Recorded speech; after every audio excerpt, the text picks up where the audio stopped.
नमस्कार, आप देख रहे हैं पॉलिटिकल स्टॉक एक्सचेंज। आपके साथ मैं हूं अंजना ओम कश्यप। आज तक पर आपका बहुत स्वागत है। आज हम पॉलिटिकल स्टॉक एक्सचेंज के चश्मे से ये देखेंगे कि विपक्षी एकजुटता अगर हो जाए तो क्या वाकई बीजेपी की नींव को 2024 में हिला सकती है, या फिर विपक्ष एक बार फिर उसी बिखराव का शिकार होगा जो हम उसको पिछले कई बार से देख रहे हैं। तालियों के साथ आप सभी का बहुत स्वागत जो हमारे साथ इस चर्चा में शामिल होंगे। अब आपका परिचय हम खास मेहमानों से करा देते हैं जो हमारे साथ चर्चा में शामिल हो रहे हैं। प्रेम शुक्ला जी, राष्ट्रीय प्रवक्ता भारतीय जनता पार्टी के, तालियों के साथ स्वागत कीजिए। संजय निरुपम जी, राष्ट्रीय प्रवक्ता कांग्रेस पार्टी के, तालियों के साथ उनका भी स्वागत कीजिए। हमारे साथ संजय कुमार जी, सोशियोलॉजिस्ट, प्रोफेसर, को डायरेक्टर लोक नीति CSDS के जुड़ गए हैं, जो ये आंकड़े हमारे सामने रखेंगे। तालियों के साथ स्वागत कीजिए। अनुराग भदौरिया जी, जो कि प्रवक्ता है समाजवादी पार्टी के, तालियों के साथ उनका भी स्वागत कीजिए। किस तरफ रहेगी इस बार समाजवादी पार्टी, देखना दिलचस्प होगा। हमारे साथ प्रोफेसर अवनिजेश अवस्थी जी हैं, पॉलिटिकल एनालिस्ट के तौर पर जुड़ रहे हैं। और सत्य प्रकाश मिश्रा जी हमारे साथ जेडीयू के प्रवक्ता जुड़े हैं, जो जेडीयू का पक्ष रखें। तालियों के साथ आप सभी का अभिनंदन। लेकिन पॉलिटिकल स्टॉक एक्सचेंज एक ऐसा कार्यक्रम है जिसमें हम लोकप्रियता के पैमाने पर नेताओं के, पार्टियों का इम्तिहान करते हैं। हम ये देखते हैं कि लोकप्रियता के पैमाने पर उनका ग्राफ ऊपर जा रहा है या फिर स्टॉक एक्सचेंज में पॉलिटिकल वो नीचे आ रहे हैं। लेकिन आज हमने खास आंकड़े निकाले हैं संजय कुमार जी के साथ, जिसमें हम ये देखना चाहते हैं कि विपक्ष अगर एकजुट हो जाए, इसमें हम सिर्फ विपक्ष नहीं, तमाम दूसरी पार्टियां, यानी बीजेपी छोड़कर, चाहे वो एलजेपी हो, सही कह रही हूं मैं, चाहे अपना दल हो, जितनी भी पार्टियां हैं इस देश में, अगर सभी पार्टियां एकजुट हो जाएं और 2024 के चुनाव में लड़े तो फिर किसको आएंगी कितनी सीटें। सबसे पहले आइए करते हैं आंकड़ों की बौछार। सबसे पहले आपको बताते हैं 2019 में किस पार्टी की आई थी कितनी सीटें। तो ये देखिए 303 सीटें आई थी बीजेपी की और विपक्ष की आई थी 236। लेकिन अगर सारी दूसरी पार्टियां एक साथ हो जाए तो बीजेपी अटक जाएगी मैजिकल नंबर से नीचे 235 से 240 के बीच में। और वहीं विपक्ष बहुमत का आंकड़ा छू सकता है 300 से लेकर 305। याद रखिए 2019 के नतीजों के आधार पर हमने ये देखा है कि अगर तमाम विपक्षी पार्टियां, जो वोट प्रतिशत उनको मिला, अगर वो इकट्ठी होती हैं तो क्या वो बीजेपी को हरा सकती हैं। जो अगला आंकड़ा हम रख रहे हैं, अगर इसके साथ साथ 1% का घटाव हो जाए बीजेपी की सीटों में, यानी 1% स्विंग अगेंस्ट द बीजेपी, तब देखिए मामला कैसे और बीजेपी का खराब हो जाता है। 225 से 230 पर अटक सकती है बीजेपी और विपक्ष 310 से 325 का आंकड़ा छू सकता है। अब जो अगला आंकड़ा हमने निकाला वो था अगर 2% का स्विंग हो जाए बीजेपी के अगेंस्ट, सिर्फ 2% मतदाता जो 2019 में उनके साथ थे, अगर वो निकल के दूसरी पार्टियों की तरफ चले जाते हैं तो बीजेपी 210 से 215 पर अटक सकती है और 325 से 330 बहुमत के आंकड़े से बहुत आगे विपक्ष निकल सकता है। अब हम आपको दिखाते हैं कि अगर 5% वोट किसी दूसरी पार्टी को चला जाए अगर विपक्ष का, तो फिर क्या हाल होता है। बीजेपी 242 से 247, विपक्ष 290 से 295। ये विपक्ष में बिखराव का असर होगा कि बीजेपी को फायदा होगा। अगर विपक्ष का 10% वोट, यानी इनका 10% वोट निकल गया, 2019 में जो विपक्ष को वोट मिला था उनका अगर 10% वोट निकल जाए, तब जाकर बीजेपी 272 से 277 पर टिक सकती है। जब तमाम दूसरी पार्टियां एकजुट होकर चुनाव लड़े तब ये स्थिति बनती हुई दिखाई देती है। यानी प्रेम शुक्ला जी, मेरा पहला सवाल आपसे, विपक्षी बिखराव ही आपकी क्या सबसे बड़ी ताकत है? विपक्षी बिखराव ही सबसे बड़ी ताकत पंडित जवाहरलाल नेहरू की भी थी, क्योंकि उनको भी 40-42% वोट ही पहले चुनाव में 1952 में मिले थे। 52 से लेकर 2019 तक जितने भी चुनाव हुए हैं, किसी एक अकेली पार्टी को 50% से अधिक वोट आज दिन तक लोकसभा में नहीं मिला है। ऐसे में यह कपोल कल्पित एक कल्पना है, इस पर चर्चा की जा सकती है, लेकिन यह वास्तविकता में अब तक परिवर्तित नहीं हुआ है। आपको मतलब सोच रहे हैं कि नहीं हो पाएगा, कहां सबको पीएम हो जाए, उसका मुकाबला करेंगे हम। हमारे यहाँ तो पिछली बार ही आदरणीय अमित शाह जी ने कहा कि हमको 51% से अधिक वोटों का हमको टारगेट करना चाहिए। कांग्रेस लीडरशिप के लिए, संजय जी, कांग्रेस लीडरशिप के लिए तैयार है। मल्लिकार्जुन खड़गे कहते हैं कि हमारी अगुवाई में ही 2024 में सरकार बनेगी, लेकिन चुनाव में जाना पड़ेगा, उसके पहले क्या कोई सहमति नहीं बन सकती है? नहीं, सहमति बनाने की एक प्रक्रिया चल रही है और कोशिश भी हो रही है, लेकिन संजय कुमार जी ने जो सर्वे किया है उसमें हाँ। तमाम पॉलिटिकल जो अपोजिशन पॉलिटिकल पार्टियां हैं उनके दृष्टिकोण से किया है। एक कुछ और संस्थाएं हैं, कुछ और पॉलिटिकल पार्टियां सो कॉल्ड हैं, वो किधर होंगी ये ज्यादा मायने रखता है, और वो हैं ED, CBI, IT, income tax. इनकी क्या भूमिका होने वाली है आने वाले 8-9 महीनों में?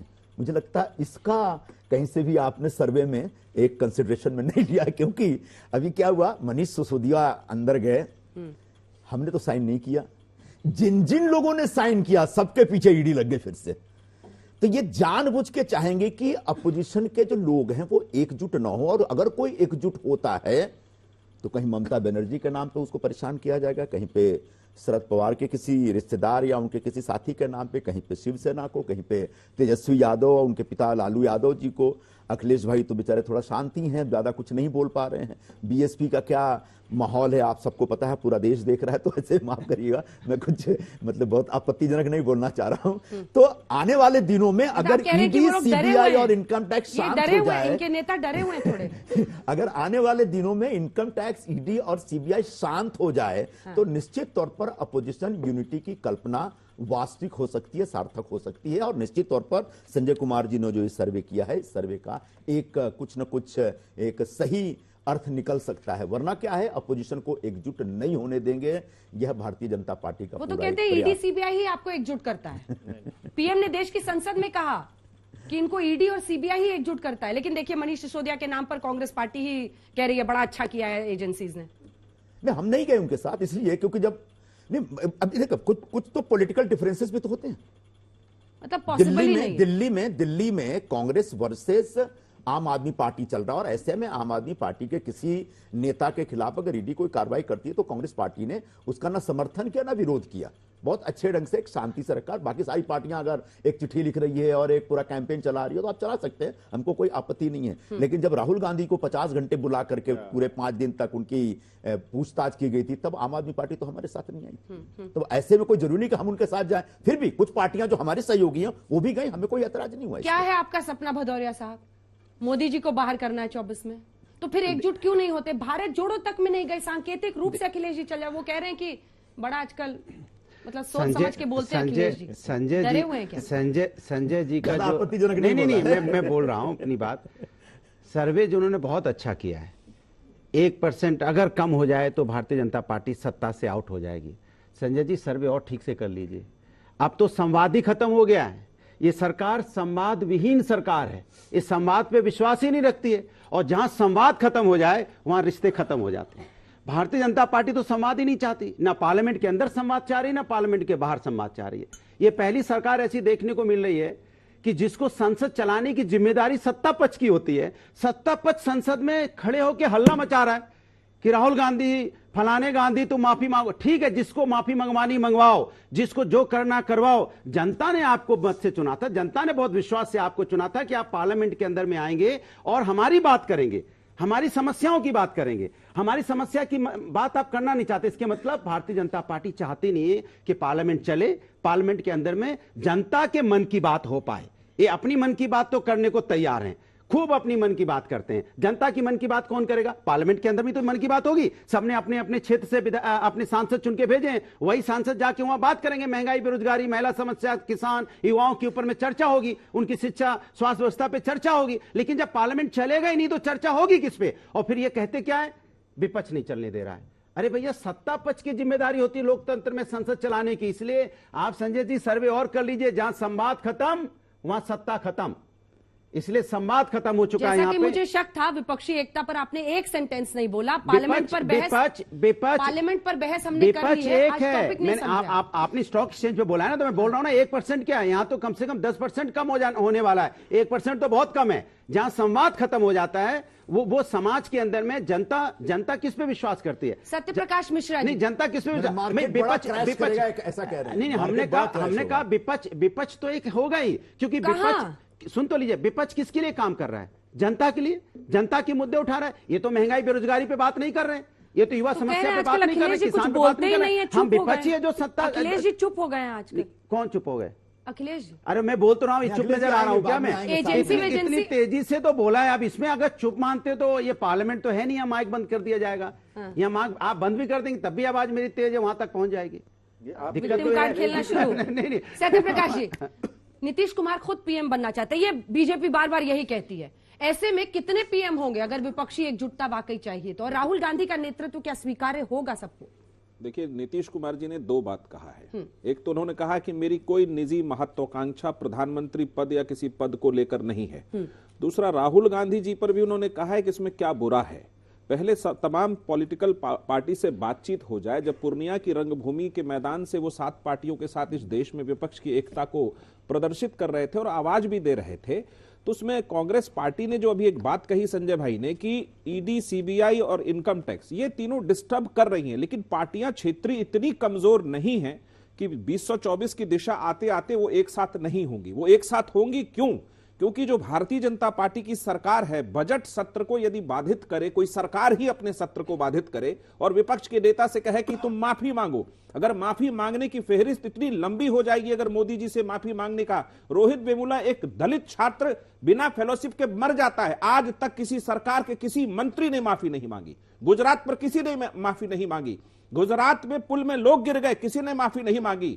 आप समझिए, कोरोना के बगल में, कोरोना के समय लाश तैर रहा गंगा में, किसी ने माफी नहीं मांगी। तो इस माफी मांगने के कल्चर को जो सरकार कह रही है कि विपक्ष का नेता माफी मांगो, तो विपक्ष की 18 पार्टियां जब प्रवर्तन निदेशालय जा रही थी तो कहीं ना कहीं वो इस जिम्मेदारी से है कि हम तुम्हारी हर चुनौती, जितने हमले हैं, उसका मुस्तैदी से सामना करेंगे और जेल में भी डालेंगे। तो 74 में भी तो सारे नेता जेल थे। जयप्रकाश नारायण ने पूरे विपक्ष की एकता को एक साथ स्थापित कर इस देश की सरकार को बदली थी। उसी राह पे नीतीश कुमार निकले हैं। अगर कांग्रेस पार्टी ये जिम्मेदारी आगे बढ़कर और निभाती है कि विपक्ष की तमाम पार्टियों से बातचीत और उसको तेजी लाए, तो इस देश में ये जो संजय जी का आंकड़ा है ये साबित होता हुआ नजर आएगा। लेकिन केसीआर मिलने गए थे नीतीश बाबू से और उन्होंने राहुल गांधी पर सिरे से इनकार कर दिया था। वो उनकी बेटी दोनों मिलकर कहते हैं कांग्रेस के साथ हमें गैर कांग्रेसी फ्रंट बनाना है। जी ने कहा अभी कोई नेता के बारे में हम चर्चा नहीं कर सकते। उनके राज्य में जो पॉलिटिकल स्थिति है थोड़ा अलग है, जैसे केजरीवाल की पंजाब में अलग। मेरा सवाल आपसे है, जब तमाम सांसद विपक्षी नेता जा रहे थे एजेंसियों के खिलाफ प्रदर्शन करने तो उनको रोक दिया गया। ये सांसद थे, क्या वो एक विरोध मार्च नहीं कर सकते? क्या विपक्षी एकजुटता से घबराई हुई है सरकार? क्योंकि वाकई एजेंसियों के मुद्दे पर सब एकजुट है, एक राय है कि एक भी बीजेपी का नेता सारा का सारा दूध का धुला और बाकियों में काला पैसा। पहली बात तो अंजना जी, ये जो सर्वे नहीं है, ये आपका कैलकुलेशन है। ये कैलकुलेशन सर्वे नहीं है। और कैलकुलेशन सिर्फ ये इतने वोट इतने मिले थे, इतने वोट इतने मिले थे, इसको मिला दिया जाए तो इतने हो जाएंगे, ये इस आधार पर है। तो पहली बात तो ये सब इस तरीके से होता नहीं है कि इतने वोट इसको मिले, इतने वोट इसको मिले। एक बात। दूसरी बात, आपने कहा विपक्ष नहीं, गैर भाजपा सभी दल। हाँ। और गैर भाजपा जो इस समय भाजपा के साथ हैं वो भी अगर विपक्ष में चले जाएं तो तब ये स्थिति आती है। यही बात है ना संजय जी? बिल्कुल। लेकिन महत्वपूर्ण बात यह है कि इसमें विपक्ष नहीं चाहता कि सारा एक हो जाए, क्योंकि उनको मालूम है कि विपक्ष अगर एक हो गया तो फिर प्रेसिडेंशियल टाइप इलेक्शन हो जाएगा। और प्रेसिडेंशियल टाइप इलेक्शन में कहीं भी नरेंद्र मोदी के सामने कोई कैंडिडेट नहीं खड़ा हो पाएगा। ये लोग नहीं चाहते बेसिकली, इसलिए एक नाम पर होंगे। अपनी अपनी महत्वाकांक्षा तो है ही, लेकिन उसके बावजूद ये नहीं चाहते और ना होंगे। एक बात। दूसरी बात, बड़ी साफ सी बात है, इस समय जितने राज्यों में भाजपा की सरकार है उसमें से शायद ज्यादातर राज्यों में 50% के आसपास से भाजपा लीड कर रही है वोट के हिसाब से। 16 राज्य से, जिसमें 50% से ज्यादा है। नहीं, 50% वोट सब राज्य तो मैं सीएसडीएस की बात कर रहा हूं जी। मैं इसमें सीएसडीएस का आंकड़े का सवाल, ये इलेक्शन कमीशन का 14 राज्यों में भाजपा को वो विश्वास नहीं करते। संजय जी आप उनको बताते रहिए कितने राज्य में है। आपको तो बताना पड़ रहा है। देखिए, मैं आपके बीच में नहीं बोल रहा, मैं याद दिला रहा हूं। मैं उन आंकड़ों की बात कर रहा हूं जो छपे हुए हैं। मैं उन आंकड़ों की बात कर रहा हूं जो मेरे नहीं है। मैं उन आंकड़ों की बात याद रखिए। तो इसलिए जितने राज्यों में भाजपा की सरकार है उसमें से 50% से ज्यादा वोट लेकर के भाजपा की सरकारें बनी हुई हैं।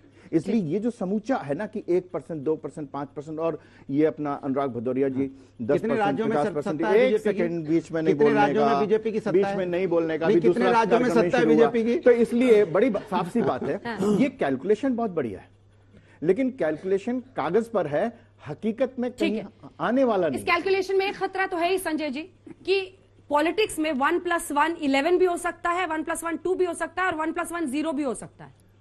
जैसे यूपी में हुआ था, नहीं बिल्कुल कांग्रेस और समाजवादी लेकिन पार्टी, बिहार में 11 हो गया था। जैसे मैंने इसलिए बिहार यूपी में का हाँ। बहुत चिंता है जिस बात समाजवादी की ओर आप संकेत कर रही हैं बहुत अंजना जी, चिंता है बिल्कुल वैसा समाजवादी की। हर ऐसी बात चीजें में होती है समाजवादी। राजनीति में। लेकिन पहले तो ये स्पष्ट कर दें, ये सर्वे के आंकड़े नहीं है। 2019 में अलग अलग पार्टियों को जितना वोट मिला था उसका सिमुलेशन है, उसको अगर हमने जोड़ के देखने की कोशिश की, ये संभावनाएं बता रही है कि क्या संभावनाएं बन सकती है। अगर आंकड़ों का निचोड़ देखें तो क्या बताता है? ये बताता है आज की स्थिति में भाजपा एक जबरदस्त मजबूती के साथ भारतीय राजनीति में अपना दबदबा बनाए हुए है। और वो कैसे पता चलता है? अगर सारी पार्टियां भाजपा को छोड़ अगर सारी पार्टियां भी मिल जाएं, और इस पे बहुत बड़ा प्रश्न चिन्ह है, बहुत बड़ा क्वेश्चन मार्क है, क्या ऐसा होना संभव है? लेकिन अगर हाइपोथेटिकली ऐसा समझा भी जाए, अगर वो भी हो गया तो भी भाजपा 230-40 सीट के आसपास है। और अगर विपक्षी एकता पूरी की पूरी नहीं बनी रही, 5% वोट घट गया, 7% वोट उनका निकल के भाजपा में नहीं जा रहा, कहीं और जा रहा है, तो भाजपा मेजॉरिटी मार्क के करीब दिखाई पड़ती है। तो बहुत स्पष्ट है, ये आंकड़े बता रहे हैं कि आज की स्थिति में भाजपा को अगर हराना है, अगर उनको चुनौती देना है, हराना तो आगे की बात, अगर चुनौती भी देनी है तो सारी विपक्षी पार्टियों को एकजुट होना पड़ेगा। गैर भाजपा, सारी गैर भाजपा पार्टियों को एकजुट होना पड़ेगा। और यही एक संभावना बनती है जिसमें 2024 में भाजपा को एक चुनौती दी जा सकती है। आपकी ताकत क्या है? नरेंद्र मोदी 1 से 10 नंबर तक नरेंद्र मोदी, यही तो अच्छी बात ताकत है ना। किसी जमाने में ये नेहरू हुआ करते थे, ये इंदिरा गांधी हुआ करती थी। आज अगर हमारे पास जो है आदरणीय नरेंद्र मोदी जैसा अगर चमत्कारिक नेतृत्व है तो हमारा सौभाग्य है। और इनका दुर्भाग्य को हम अपना जो है चिंता क्यों रखें कि इनके पास राहुल गांधी है? हम अपने सौभाग्य पर प्रसन्न होंगे। ये बात आपको संजय जी, ये बात विचलित करती है आपको? बिल्कुल करती है। इसलिए हाँ। मुझे लगता है कि कांग्रेस से ज्यादा राहुल गांधी से विचलित भारतीय जनता पार्टी रहती है। राहुल गांधी क्या कर रहे हैं, क्या नहीं कर रहे हैं, क्या बोल रहे हैं, क्या नहीं बोल रहे हैं, उसके ऊपर सबसे ज्यादा परेशान भारतीय जनता पार्टी है। कॉमेडी पर निगाह रखनी चाहिए। ठीक है, मनोरंजन है। आगे बताइए। प्रेम जी, कॉमेडी तक तो बात ठीक है, लेकिन मुझे बड़ा सचमुच बहुत तकलीफ होती है। और मुझे लगता है कि भारतीय जनता पार्टी को थोड़ा सा अपना आत्मालोचन करना चाहिए। कोई एक व्यक्ति खड़ा होता है और सीधे राहुल गांधी को बोलते हैं ये देशद्रोही हैं, इन पे देशद्रोही का मुकदमा चलना चाहिए। जिस परिवार ने पूरे देश के लिए अपना सर्वस्व न्यौछावर कर दिया, जिस राहुल गांधी की दादी 12 गोलियां खाकर शहीद हो गई, जिस राहुल गांधी के पिता बम से उड़ा करके चिथड़े हो गए, बम से उड़ा दिया लोगों ने, आतंकवादियों ने उनको, उनके पिता ने शहादत दी, जिस कांग्रेस पार्टी ने अपना सब कुछ दे दिया देश की आजादी की लड़ाई में, नेहरू परिवार ने, उस व्यक्ति को, उस परिवार के एक व्यक्ति को आप कहते हैं कि यह देशद्रोही है, यह घृणास्पद है। मुझे तो लगता है कि राहुल गांधी को भारतीय जनता पार्टी के खिलाफ एक प्रिविलेज मोशन मूव करना चाहिए कि आप इस देश के किसी चुने हुए सांसद को सिर्फ इस आधार पर कि उन्होंने लंदन में देश में डेमोक्रेसी अच्छे ढंग से नहीं चल रही है, यह बात कही, इसलिए देशद्रोही घोषित कर दिया जाए। मेरे मन में एक सवाल है, ये लगातार भारत जोड़ो यात्रा के दरमियान राहुल गांधी जी इसी मुद्दे को लेकर घूम रहे थे, गली गली गए, एक व्यक्ति से मिले, हर तरह के व्यक्ति से मिले कि देश में लोकतंत्र खतरे में है, गरीब से मिले, कमजोर से मिले, मजदूर से मिले, किसान से मिले। अब दिल्ली तक, श्रीनगर तक आके बोले कि देश में लोकतंत्र, उसके 15 दिन बाद लंदन में जाके कैसे बोल सकते हैं कि देश में लोकतंत्र खतरे में नहीं है? आप बोलेंगे कमाल है, जब यहां थे तो लोकतंत्र खतरा में था और वहां तो लोकतंत्र खतरे में नहीं है। अच्छा, ये पहली बार नहीं हुआ क्या? अटल जी, अडवाणी जी जब कांग्रेस की सरकार हुआ करती तब बाहर जाकर के क्या देश की राजनीति के ऊपर रिफ्लेक्ट नहीं करते थे? बिल्कुल करते थे। खुद प्रधानमंत्री नरेंद्र मोदी जी ने 5-6 बार ऐसे बयान दिए हैं कि इससे पहले हिंदुस्तान में जो सरकारें काम किया करती थी वो हिंदुस्तान में गंदगी करती थी, मैं आ गया हूं सफाई करने।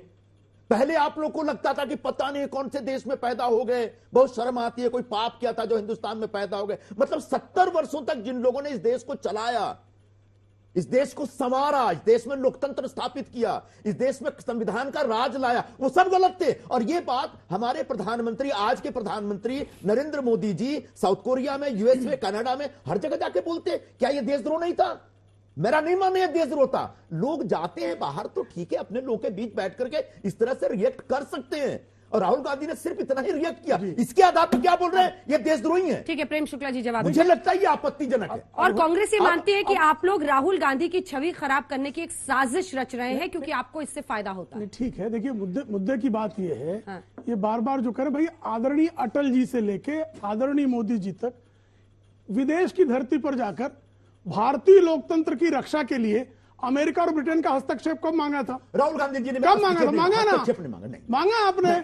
वही शब्द आप कहेगी, आप शांत बैठे हुए, शांति बैठे तो क्या हस्तक्षेप करें? मुद्दे नहीं है, बैठे सामने उनके साथ उनकी जनता की बात नहीं करना चाहते आप। वो आंख में, वो देखो बच्चा आपकी आंख में देख रहा है कि बीजेपी का प्रवक्ता भी बोलेगा महंगाई के ऊपर में, क्योंकि आप बोलना नहीं चाहते।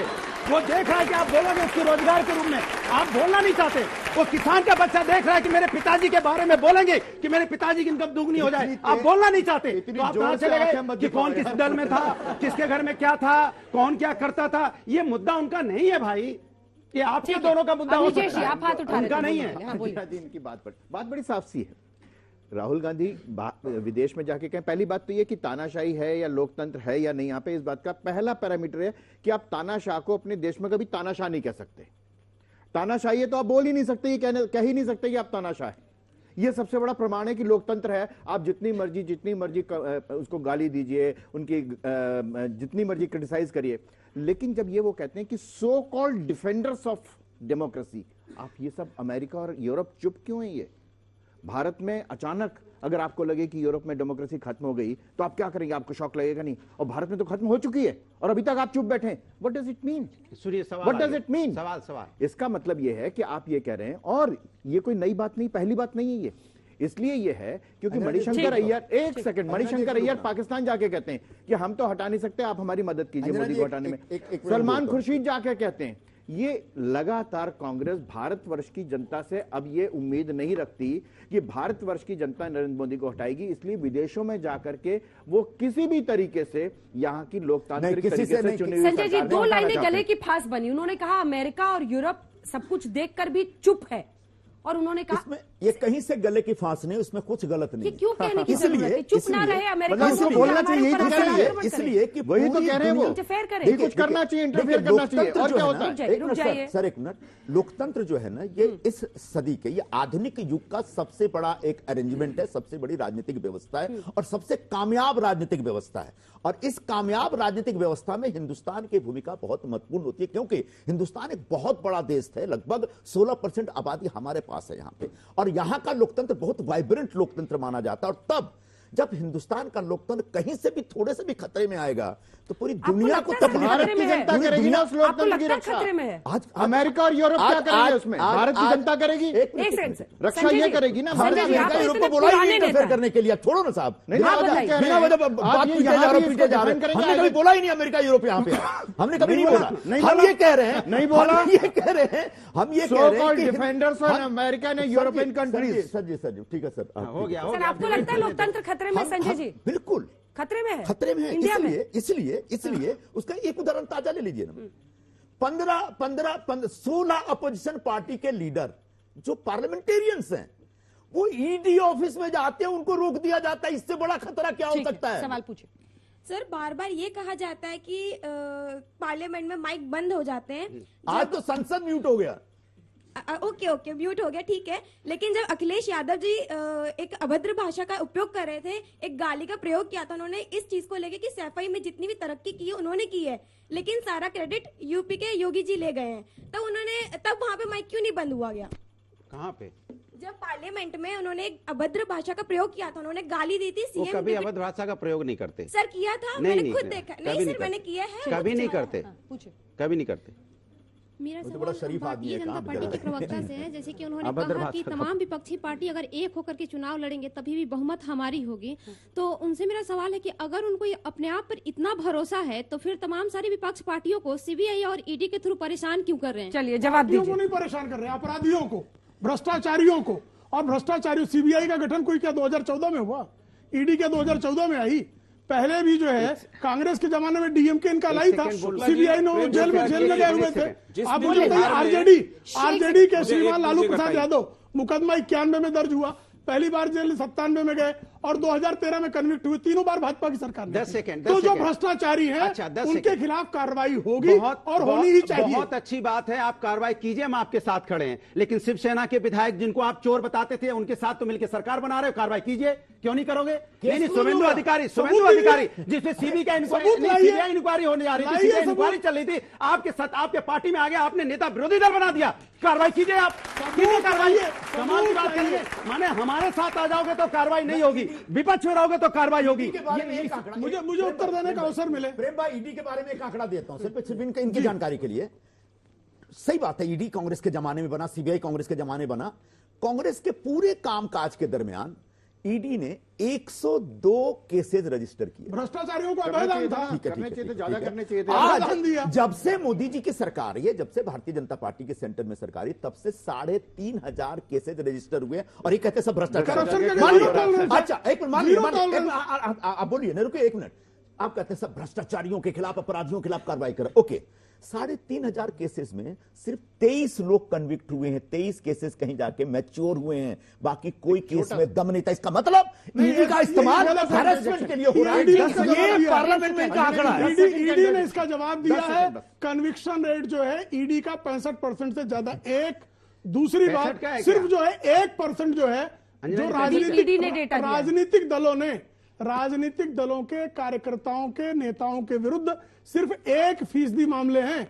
अधिकांश मामले जो हैं जो मनी लॉन्ड्रर्स हैं उन्हीं खिलाफ। और इनके जो पीएमएलए का, अगर मान लीजिए राहुल गांधी के खिलाफ नेशनल हेराल्ड के मामले में कोर्ट आदेश करे, सुप्रीम कोर्ट रिलीफ न दे, तो उनके खिलाफ कार्रवाई नहीं होनी चाहिए, क्योंकि वो सोने का चम्मच लेके पैदा हुए हैं। अच्छा, ये नहीं हो सकता ना। वो 420 केस बेल में है तो कार्रवाई होगी। राहुल गांधी जी को बुला के 5 दिनों तक 50 घंटे तक इंट्रोगेट करते हैं और उसके 6 महीने बाद भी आपको कुछ नहीं मिला। क्यों नहीं मिला?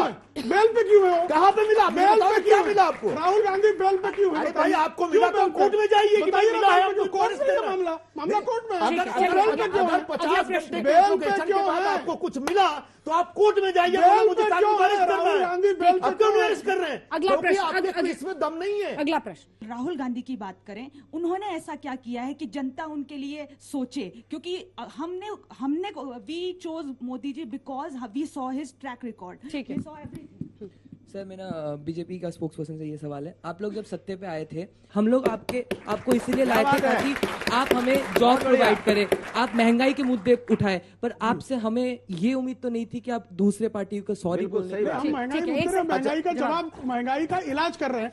और पिछले 10 वर्षों में जब इनकी सरकार थी, महंगाई की मुद्रास्फीति 10% ज्यादा थी, हम 5% से नीचे ले आए। हमने नियंत्रित किया है, हमने नियंत्रित किया है। हम कांग्रेस की तरह शरद पवार के मंत्री थे, कहते थे मैं ज्योतिषी नहीं हूं, ज्योतिषी नहीं हूं, बोले कि महंगाई आप इलाज हो रहा है भाई, उसी तरह एक सेकंड इलाज हो रहा है यार, एक सेकंड।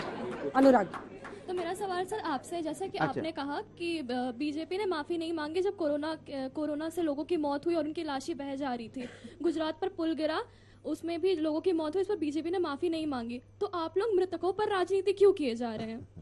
मृतकों पर राजनीति बिल्कुल नहीं होनी चाहिए, लेकिन अगर किसी सरकार के कारण कोई मर जाए इस देश में और बहुत बड़ी संख्या में मर जाए, तो सरकार की जिम्मेदारी होती है कि जनता से आपको माफी मांगनी चाहिए, क्योंकि आप उसका जान नहीं बचा पाए। सर, मेरा क्वेश्चन ये है, अगर बीजेपी के अदर सारी पार्टीज आके साथ में इलेक्शन लड़े भी, तो क्या इस चीज की श्योरिटी है, क्या आप लोगों में इतनी यूनिटी है कि आप लोग बैक ऑफ नहीं करेंगे? और अगर आप इस तरीके से इलेक्शन लड़ भी रहे हैं, तो उसके बाद ये फेयर इलेक्शन रहेगा कि नहीं रहेगा? मुझे लगता है संजय जी इसका जवाब आप दीजिए, क्योंकि अनस्टेबल, और इस देश से देखा है कि जब पहला सवाल मुझसे था, आपसे राहुल गांधी वाला भी जवाब लेना है सर। पहला सवाल आप ही को आया था, वो तो मैंने आपको मौका दे दिया सोचने के लिए।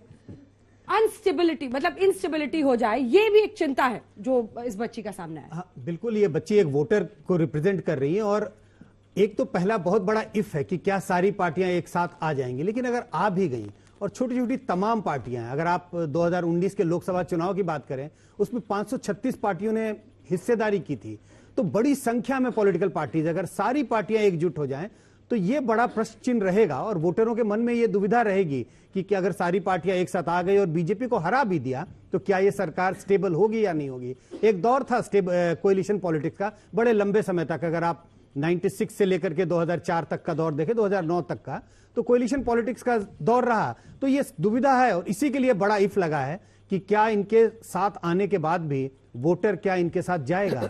सिर्फ वोटर साथ आने से इनको वोट नहीं, उनकी गुंजाइश कम रहेगी। एक आपको पॉजिटिव एजेंडा लेके आने की जरूरत है। अगर आप पॉजिटिव एजेंडा नहीं लेके आएंगे तो साथ आने के बावजूद वोटरों का मन जीतने में शायद विपक्षी पार्टियां सफल नहीं होगी। एजेंडा से ही वो प्रश्न याद आया। उन्होंने कहा कि हमने प्रधानमंत्री नरेंद्र मोदी का रिकॉर्ड देखा है, स्कीम्स का उन्होंने जिक्र किया।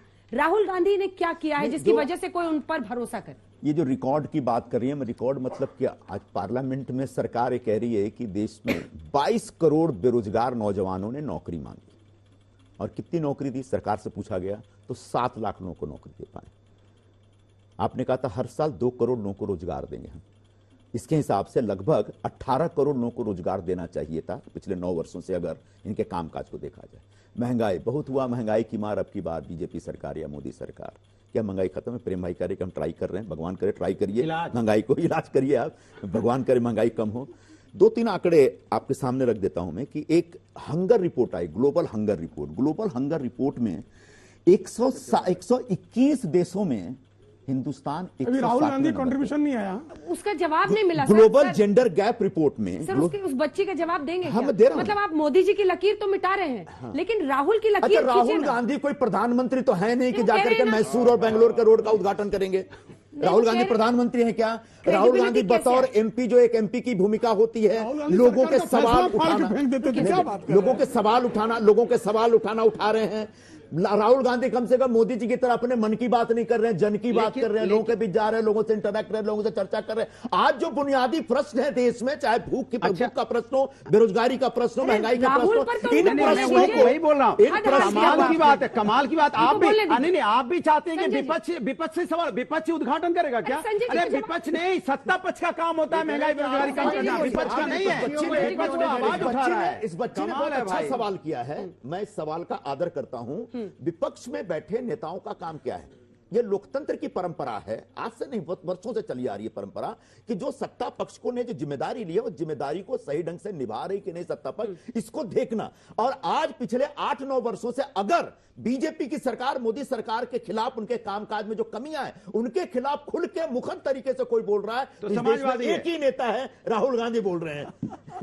समाजवादी पार्टी भी बोल रहे हैं मुखर तरीके से। कौन बोल रहा है? सबसे मुखर कौन बोल रहा है? अगर कोई बोल रहा है, कंपटीशन तो यही शुरू हो गया। नहीं, कंपटीशन नहीं है भाई, हम विपक्ष के लोग मुखर होकर आवाज उठा रहे हैं कि देश के अंदर में लोकतंत्र रहे, लोगों का सम्मान रहे और संवाद हो। जो संवाद बंद है। भाजपा से सवाल ये है कि जैसा कि विपक्ष में कहा जा रहा है कि कांग्रेस के छवि खराब किया जा रहा है, तो आप इस पे क्या कहेंगे?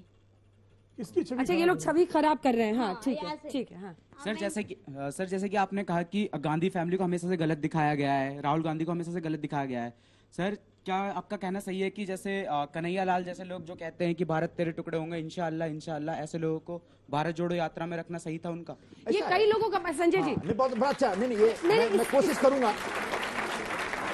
एक कांग्रेसी नेता के तौर पर इस प्रश्न को समझिए। ये प्रश्न मैं भी जब लोगों के बीच में जाती हूँ, कई लोग पूछते हैं कि क्या कांग्रेस को राहुल गांधी लेफ्टिस्ट बना रहे हैं, वाम दलों की सोच विचारधारा को वो काफी शय देते हैं, ऐसा लोगों में राय बन रही है। सबसे पहले लेफ्ट की विचारधारा अलग है और कांग्रेस पार्टी की विचारधारा अलग है।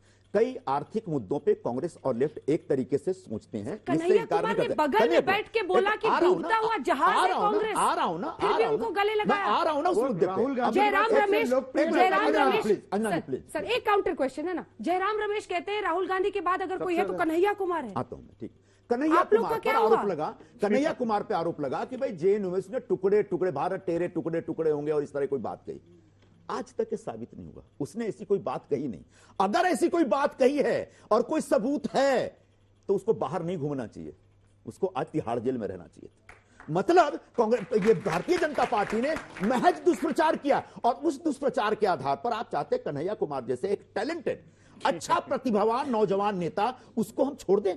अगर वो हमारे साथ जुड़ना चाहता है बिल्कुल स्वीकार करेंगे, क्योंकि वो टुकड़े टुकड़े गैंग का मेंबर नहीं है। आपने कोई भी आपके विरोध में खड़ा होता है, कहते हैं टुकड़े टुकड़े गैंग है। पहले लोग बोलते थे भारत में ये तकलीफ है, पाकिस्तान चले जाओ, भारत में तो बांग्लादेश चले जाओ। अब कोई आदमी अगर मोदी सरकार के खिलाफ कुछ बोलता है, ये टुकड़े टुकड़े गैंग है। इस तरह के टर्मिनोलॉजी के चक्कर में नहीं पड़ना है। ऐसा कोई टुकड़ा टुकड़ा गैंग हिंदुस्तान में काम नहीं कर रहा है, और अगर ऐसा कोई टुकड़ा टुकड़ा गैंग हिंदुस्तान में काम करेगा तो सबसे पहले उसके खिलाफ लड़ाई लड़ने के लिए हम लोग सड़क पर उतरेंगे और उसको हम लोग परेशान करेंगे। जो बीजेपी के हाथ में हाथ नहीं मिला है वो या तो टुकड़े टुकड़े गैंग, एक आपने बनाया खान मार्केट गैंग, एक आपने बनाया देशद्रोही गैंग, एक आपने कहा पाकिस्तान जाओ, सारे के सारे बाहर चले जाएं। जो आपकी हाँ में हाँ नहीं मिला। बिल्कुल ऐसा नहीं। जो भारत माता के खिलाफ बोलेगा उसको देशद्रोही कहना हमारा दायित्व और अधिकार दोनों में कहेंगे, क्यों ना कहें?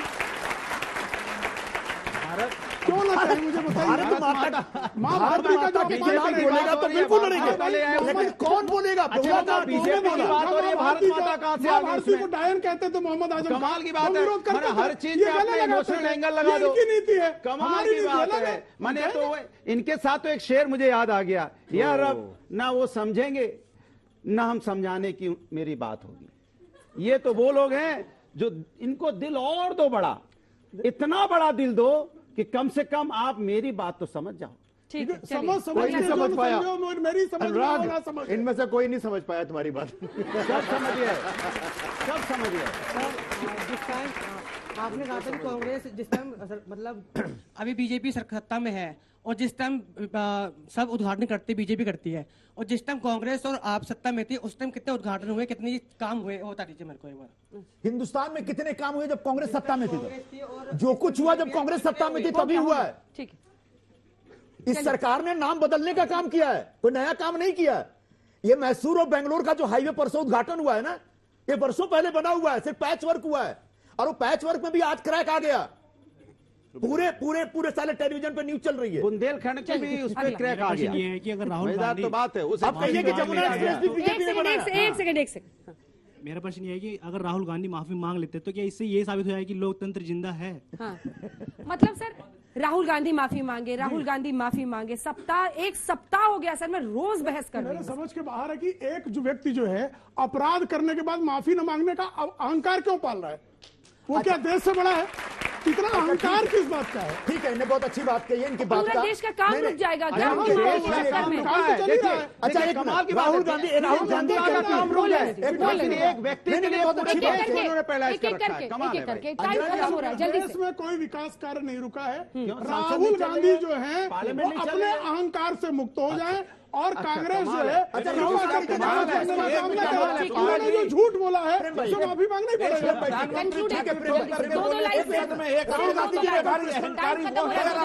राहुल गांधी जी ने प्रेस कॉन्फ्रेंस में क्या बोला कि मैं इस देश का एक एमपी हूं, लोकसभा का सदस्य हूं, और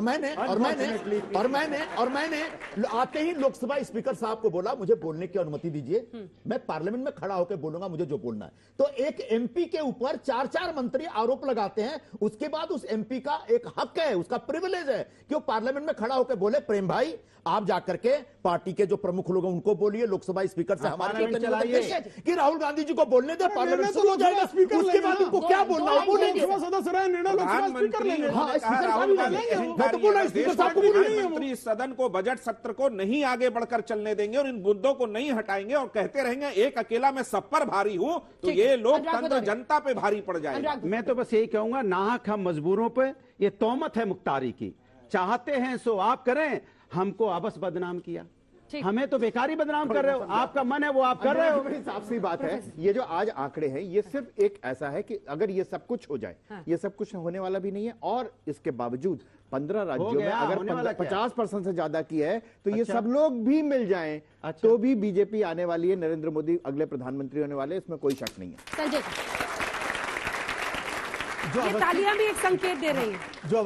पीएम की लोकप्रियता निजी तौर पर क्या एक बहुत बड़ा फैक्टर है? बहुत बड़ा फैक्टर है। प्रधानमंत्री नरेंद्र मोदी की जो लोकप्रियता है, 2019 के चुनाव में जब हम लोगों ने अपनी स्टडी की तो उसमें तकरीबन ऐसा निकल के आया कि अगर बीजेपी को 100 वोट मिलते हैं तो उसमें 33 वोट जो हैं वो प्रधानमंत्री मोदी कंट्रीब्यूट करते हैं, तो उनकी अपनी पॉपुलैरिटी है।